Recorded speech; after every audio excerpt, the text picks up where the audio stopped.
ಹೀಗೆ ಕಪಿಲೆಗೆ ಜೈಕಾರ ಹಾಕುತ್ತಲೇ ಕೊರೆಯುವ ಚಳಿಯಲ್ಲಿ ಕಪಿಲೆಗೆ ಇಳಿದ 6 ಯುವಕರು ಈಗಾಗಲೇ ಕಪಿಲೆಯ ಒಡಲು ಸೇರಿ ಕೊಳೆಯಲು ಆರಂಭಿಸಿದ್ದ ಬಟ್ಟೆ ಬರೆ, ಕಸ ಕಡ್ಡಿ, ಮಡಿಕೆ ಕುಡಿಕೆ, ಫೋಟೋ ಫ್ರೇಮು, ಪೂಜಾ ತ್ಯಾಜ್ಯ, ಪ್ಲಾಸ್ಟಿಕ್ ತ್ಯಾಜ್ಯ, ಜೊಂಡು ಹುಲ್ಲುಗಳು ಎಲ್ಲವನ್ನೂ ನದಿಯಿಂದ ಹೊರತೆಗೆಯುತ್ತಾ ಕಪಿಲೆಯ ಅರಿವಿಗೆ ಅನುಕೂಲ ಮಾಡುತ್ತಿದ್ದರೆ, ಉಳಿದ ಮತ್ತಷ್ಟು ಯುವಕರು ನದಿಯಿಂದ ಹೊರಬಂದ ತ್ಯಾಜ್ಯಗಳನ್ನು ಟಿಪ್ಪರ್ಗೆ ಲೋಡ್ ಮಾಡುವ ಜೊತೆಗೆ ಕಪಿಲಾ ತೀರದ ಮೆಟ್ಟಿಲುಗಳ ಮೇಲೆ ಮಾಟ ಕೂಟ, ಮಡಿಕೆ ಕುಡಿಕೆ, ಮಣ್ಣಿನ ರಾಶಿ ಎಲ್ಲವನ್ನೂ ತೆರವು ಮಾಡುತ್ತಾ ಸ್ವಚ್ಛ ಮಾಡುತ್ತಲೇ ಸಾಗಿದೆವು.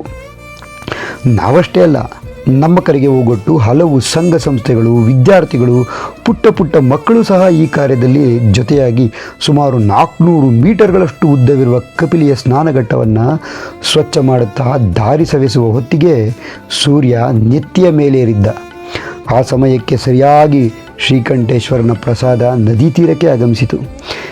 ಎಲ್ಲರೂ ಪ್ರಸಾದವನ್ನು ಸವಿದು ಮತ್ತೆ ಕಪಿಲೆಗೆ ಧುಮುಕಿದರು.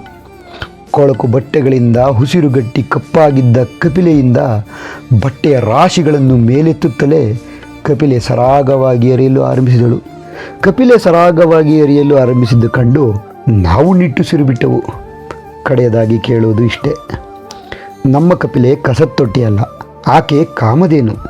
ದಯವಿಟ್ಟು ಕರ್ಮ ಕಳೆಯುವ ಹೆಸರಿನಲ್ಲಿ ಕಪಿಲೆಗೆ ಕಸ ಹಾಕಬೇಡಿ.